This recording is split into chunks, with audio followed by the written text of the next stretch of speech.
Hoje são 25 de julho. Ao ouvir os pássaros chamando uns aos outros, ouça também meu chamado de amor por você. Estou falando o tempo todo, por meio de paisagens, sons, pensamentos, impressões e das escrituras. Não há limite para os meios que posso usar para me comunicar com você. Sua função é se manter atento às minhas mensagens. Venham de onde vierem.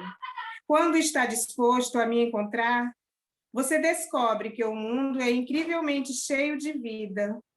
Pode me ver não apenas na beleza e no canto dos pássaros, mas também na tragédia e nos rostos marcados pelo sofrimento. Posso pegar a dor mais profunda e transformá-la num manto de bondade. Procure por mim e pelas minhas mensagens ao atravessar esse dia. Você me procurará e me achará quando me procurar de todo o coração. Vamos falar com Deus. Amado Jesus, amigo de todas as horas, agradecemos por este momento, por estar aqui reunidos mais uma vez em teu nome. Agradecemos essa oportunidade tão valiosa. Obrigado, Senhor, por estar sempre aqui nos abençoando, nos envolvendo. Precisamos tanto desse auxílio divino e contamos com a ajuda da espiritualidade amiga, dos nossos mentores, Maria Santíssima, nossa Mãe Maior, nosso Divino Mestre Jesus e, acima de tudo, Deus, nosso Pai Todo-Poderoso.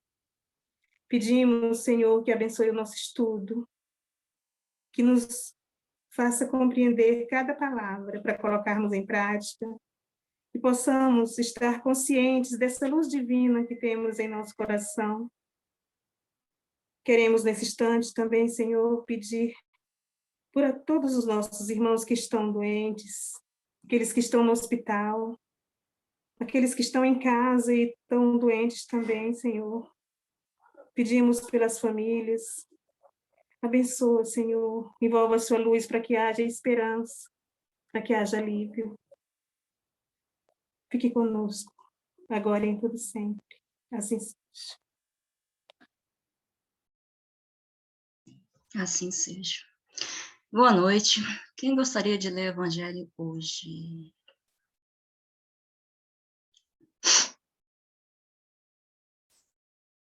Luciana, obrigada.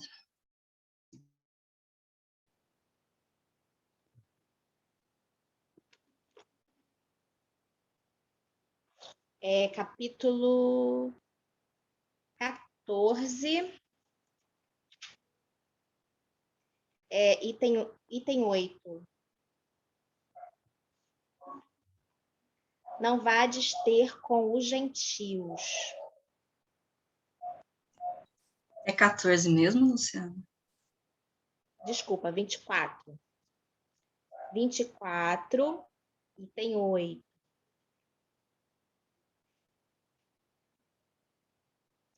Não vade ter com os gentios.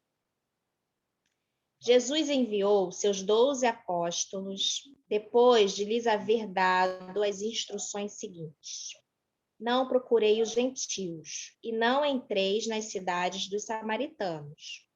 Ides, antes, em busca das ovelhas perdidas da casa de Israel, e nos lugares onde fordes, pregai, dizendo que o reino dos céus está próximo.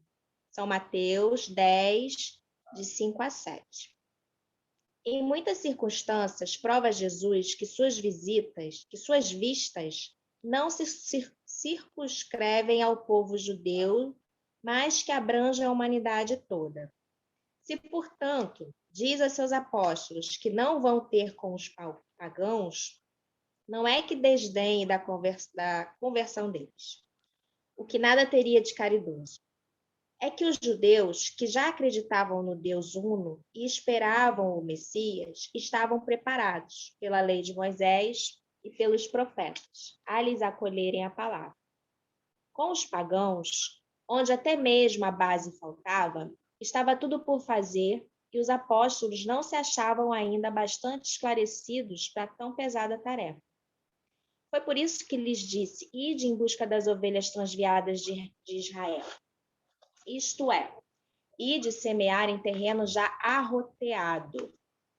Sabia que a conversão dos gentios se daria a seu tempo. Mais tarde, com efeito, os apóstolos foram plantar a cruz no centro mesmo do paganismo. Essas palavras podem também aplicar-se aos adeptos e aos disseminadores do espiritismo. Os incrédulos sistemáticos, os zombadores obstinados, os adversários interessados são para eles o que eram os gentios para os apóstolos. Que, pois, a exemplo destes, procurem primeiramente fazer prosélitos entre os de boa vontade, entre os que desejam luz, nos quais um germe fecundo se encontra e cujo número é grande, sem perderem tempo com os que não querem ver, nem ouvir e tanto mais resistem, por orgulho, quanto maior for a importância que se pareça ligar à sua conversão. Mais vale abrir os olhos a 100 cegos que desejam ver claro, do que a um só que se compraza na treva, porque assim, procedendo, em maior proporção se aumentará o número dos sustentadores da causa. Deixar tranquilos os outros não é dar mostra de indiferença, mas de boa política. Chegar-lhes à vez, quando estiverem dominados pela opinião geral, e ouvirem a mesma coisa incessantemente repetida ao seu derredor. Aí julgarão que aceitam voluntariamente, por impulso próprio, a ideia e não por pressão de outrem. Depois, há ideias que são como as sementes, não podem germinar fora da estação apropriada, nem em terreno que não tenha sido de antemão preparado, pelo que melhor é se espere o tempo propício e se cultivem primeiro as que germinem, para não acontecer que abortem as outras, em virtude de um cultivo demasiado intenso. Na época de Jesus, e em consequência das ideias acanhadas e materiais então em curso, tudo se circunscrevia e localizava. A casa de Israel era um pequeno povo. Os gentios eram outros pequenos povos circunvizinhos. Hoje as ideias se universalizam e espiritualizam. A luz nova não constitui privilégio de nenhuma nação. Para ela não existem barreiras. Tem o seu foco em toda parte e todos os homens são irmãos. Mas também os gentios já não são um povo. São apenas uma opinião com quem se topa em toda parte e da qual a verdade triunfa pouco a pouco, como do paganismo triunfou o cristianismo. Já não são combatidos com armas de guerra, mas com a força da ideia. Então, esse texto, a meu ver, vem falando sobre levar, né, essa palavra de Jesus, essa ideia, principalmente do espiritismo, que é o que a gente está aqui estudando. Jesus, naquela época, falou para os seus apóstolos, né, levarem a palavra para determinadas pessoas e outras não. Por que ele fez isso? Porque ele já sabia que primeiro os apóstolos não estavam tão preparados assim. E ele queria que o trabalho fosse feito de uma maneira assertiva, que eles não perdessem muito tempo. E isso a gente encontra nos dias de hoje. Tem gente que não quer nem saber, não quer nem ouvir falar de espiritismo, de reencarnação, acha que isso tudo é uma loucura, é bruxaria, sei lá. As pessoas não gostam, tem gente que não gosta nem de ouvir. E tá tudo bem, a gente não precisa se preocupar com isso, porque no tempo certo, essas pessoas vão aos poucos despertando para a ideia da reencarnação, e a gente não tem que se preocupar de ter essa missão de fazê-los acreditar agora. Aquelas pessoas que não acreditam, mas que a gente sente que tem a curiosidade, que quando a gente está falando sobre o assunto, se interessa em ouvir, ali já tem um terreno fértil para você trabalhar. Não para você insistir, para você impor a sua verdade, não, mas para você conversar a respeito de uma forma tranquila, levando sua visão.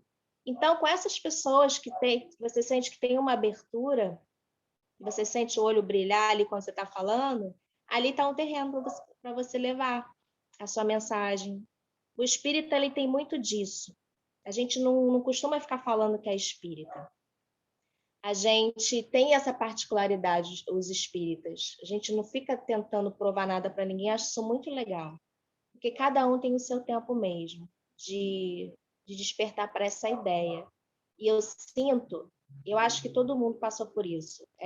Quando a gente se dá conta desses ensinamentos todos, do Evangelho segundo o Espiritismo, a gente mesmo quer saber mais, a gente fica querendo saber mais, querendo procurar mais.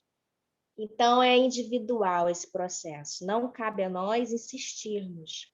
Então, esse texto, ele fala muito disso. Ele fala dessa postura diante das pessoas que não acreditam. Nós devemos, sim, conversar a respeito, falar sobre o espiritismo, sobre a reencarnação, mas no tempo certo de cada um, sentindo que cada um está pegando daquilo, sem tentar impor nada. Vocês querem falar mais alguma coisa? Eu vou abrir aqui a porta para o Simba.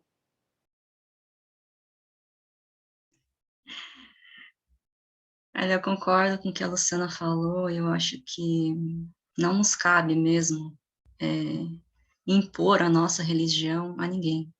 Aliás, não só impor a nossa religião, não nos cabe impor nada a ninguém, a nossa opinião. A nossa opinião é nossa, né? A gente compartilha. Uma pessoa pode concordar ou não concordar.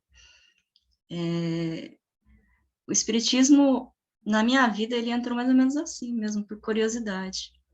Mas, como eu já comentei aqui, eu acho que eu já estava um pouco desligada do catolicismo, né? Não era alguma coisa que fazia muito sentido para mim. Eu não estava procurando uma outra religião, mas eu encontrei. Encontrei uma amiga na faculdade que era espírita, e normalmente as pessoas que eu conheci, elas tinham uma outra religião e se tornaram espíritas. A Raquel, ela nasceu numa família espírita, ela não tinha referência católica. E às vezes ela me perguntava muita coisa do catolicismo, do batismo e tal. E eu perguntava para ela, mas assim, eu achava estranho como é que uma pessoa pode não ter essa referência, né? A gente está tão no nosso mundo, na nossa bolha, que quando a gente vê uma pessoa que tem uma outra referência, a gente acha estranho. E eu fazia muita pergunta para ela, assim, muita pergunta. Um dia ela falou assim: Nossa, você é muito curiosa, faz um curso. Aí eu falei: Ah, tem curso? Eu não sabia que tinha curso sobre a doutrina espírita. Ela falou: tem curso. Vai num centro espírita e faça um curso. Eu falei: Não, eu vou fazer mesmo. E realmente teve a inscrição para um curso, ela foi, se inscreveu. Eu falei: Mas por que você vai fazer um curso se você é espírita a vida inteira? Ela falou: Não, mas sempre tem alguma coisa para a gente aprender. E ela foi, se matriculou no curso, a gente fez um curso de... Eram 2 anos o básico, né? E ela fez 1 ano, depois ela teve que sair porque ela se mudou de cidade, eu fiz mais 1 ano. Aí eu mudei para uma outra cidade, fiz mais um curso de 2 anos. Naquela época, para mim, era tudo muita novidade, mas fazia muito sentido. E depois eu fiquei um tempo afastada por outras coisas, circunstâncias da vida, que nem fala, a gente não tem que forçar, né? E nessa pandemia, sei lá, surgiu a oportunidade de eu voltar. E hoje eu estudo com outros olhos, né? Porque hoje eu tenho outra cabeça do que eu tinha 15 anos atrás. Então, hoje, às vezes, eu escuto umas coisas que fazem um sentido diferente do que faziam há 15 anos atrás. E é natural, a gente muda de ideia, a gente muda todo dia. Por que a gente não mudaria de ideia se a gente muda todo dia? Querendo ou não, né? Eu acho que... E realmente, na minha família, sou a única espírita na minha família mais próxima e tal. Eu acho que, às vezes, as pessoas sabem que eu sou espírita, elas não perguntam, mas já aconteceu, assim, de insinuarem que era alguma coisa do tipo... Ah, sabe assim, ligação com o demônio, sei lá, já vi umas coisas tão absurdas assim, que a gente adorava o demônio, mas aí quando eu escuto essas coisas, eu acho que me cabe esclarecer que não. Me esclarecer que a gente estuda aqui o evangelho, né? Como a maioria das pessoas à minha volta, e isso as pessoas não têm essa noção, que a gente estuda o evangelho, à luz do espiritismo. Então, acho que cabe esse esclarecimento se alguém questiona. E isso que a gente faz aqui, de gravar o vídeo e pôr no YouTube, eu acho que é uma forma de divulgação também. Eu acho válido. Não é uma coisa que eu fico espalhando para as pessoas, olha, vai lá no canal, mas eu acho que tá disponível.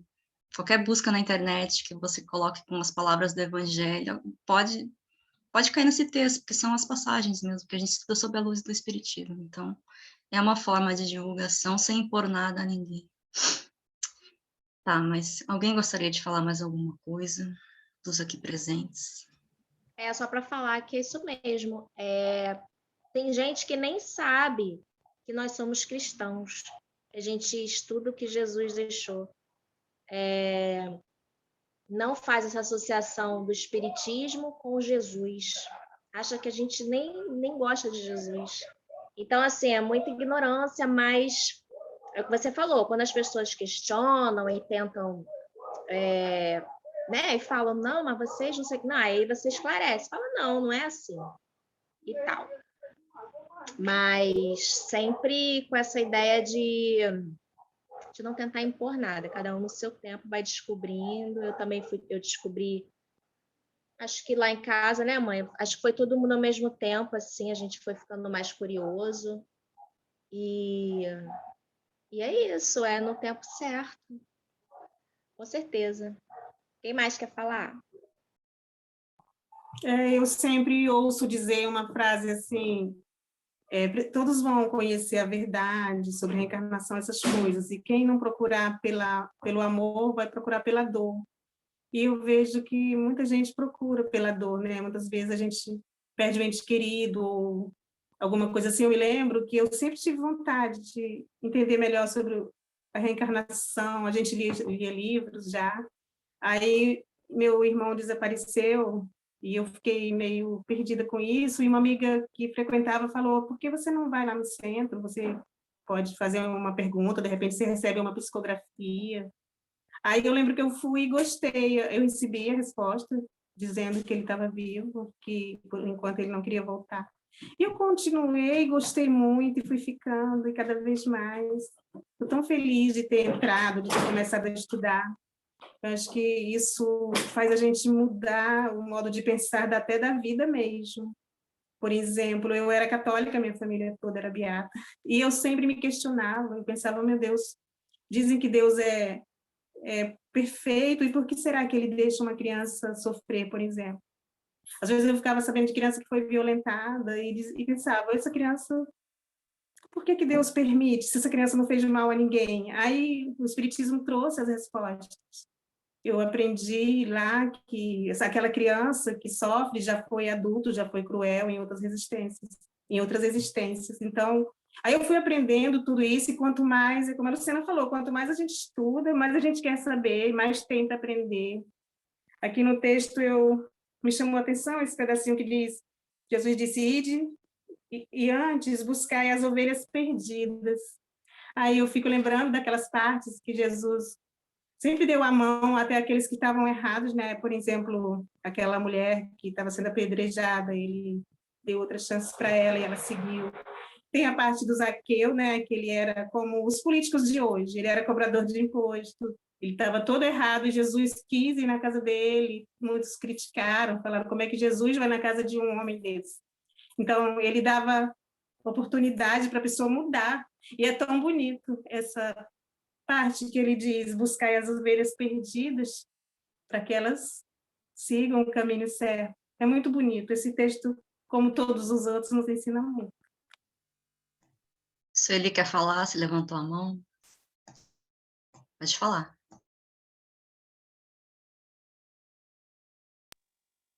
Oi, é sobre realmente achar que as pessoas têm que ter, em primeiro lugar, o respeito ao pensamento do outro.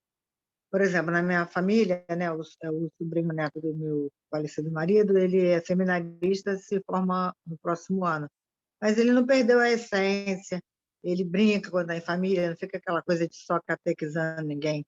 Então, eu penso assim, eu não gosto muito de rótulos, né? Eu gosto de Deus. Então, a maneira que cada um vê a religião é uma coisa bem individual. Eu não acho que Deus criou ninguém para nós sermos, se Deus livre para nós, não é para nós sermos vaquinha de presépio, assim, aceitar tudo daquela forma. Entendeu? Eu gosto de Deus. Às vezes, quando vem evangélico na porta, eu trato bem, normal. Só que eles não entendem muito, eles acham que cristãos são só eles, evangélicos, mas eles não têm essa compreensão que católico também é cristão, que cada existe também é cristão. Todos nós estamos girando em torno de Cristo. Então, essa maneira de ver, eu tenho assim bem ampla na minha cabeça. Eu não gosto de rótulos, como eu sempre falo, e eu falo que a minha cabeça é ecumênica. Eu acho assim, a gente eu acredito que existe um ser maior que Deus, mas que ele também nos fez pessoas pensantes, né? Não é para aceitar tudo que querem nos impor. Isso que eu acho fundamental. É isso aí, eu concordo com a senhora. E é o que a gente fala aqui, a tal da fé raciocinada, né? Eu acho que não é uma fé cega, eu acho que o Espiritismo incentiva a gente a buscar o conhecimento, a estudar cada vez mais. As obras estão aí, basta a gente ver, a gente ir atrás, né? Muito interessante que vocês falaram, mais alguém quer falar alguma coisa? Muito bonitos os depoimentos, né? Como cada um chegou, como a doutrina chegou a cada um, eu acho, e o que isso significa para cada um. Não sei.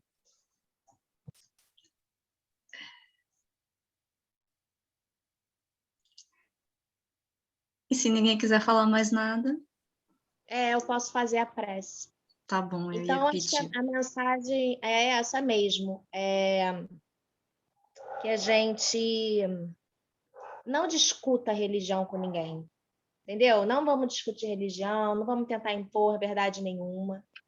Aqueles que estiverem querendo nos ouvir, tudo mais, que a gente sentir que dá para falar, que dá para explicar alguma coisa, que a gente faça, isso também faz parte da nossa missão aqui, mas discutir religião jamais. E vamos então agradecer a Jesus por mais esse ensinamento, por mais essa noite, por mais essa oportunidade de estudar, pela espiritualidade presente que nos acompanha, que nos conduz, que abençoa esse evangelho no lar todos os dias, todos os espíritos encarnados, desencarnados que se beneficiam desse momento. Pedimos, Senhor, que as tuas bênçãos caiam sobre nós, sobre os nossos lares, que as nossas águas sejam fluidificadas, sejam colocadas nelas energias necessárias para as nossas necessidades individuais, que a gente possa, Pai, ser revigorado a cada dia, fortalecidos na vossa fé, e que em cada célula do nosso corpo a gente receba o teu amor incondicional que vem direto dessa fonte criadora de tudo que é. Obrigada, Senhor, que todos os seres que acessarem esse conteúdo possam receber de Ti essa luz, esse amparo, esse fortalecimento. Louvado seja o Teu nome, hoje e sempre. Amém. Amém. Vamos então tirar a nossa foto. Deixa eu fechar aqui. Só um minutinho. Alguém vai abrir a câmera? Eu acho que não. 1, 2, 3. Sorriam. Pronto, pode se mexer. Obrigada, gente. Boa noite. Até amanhã, se Deus quiser. Até amanhã. Deus abençoe a todos nós.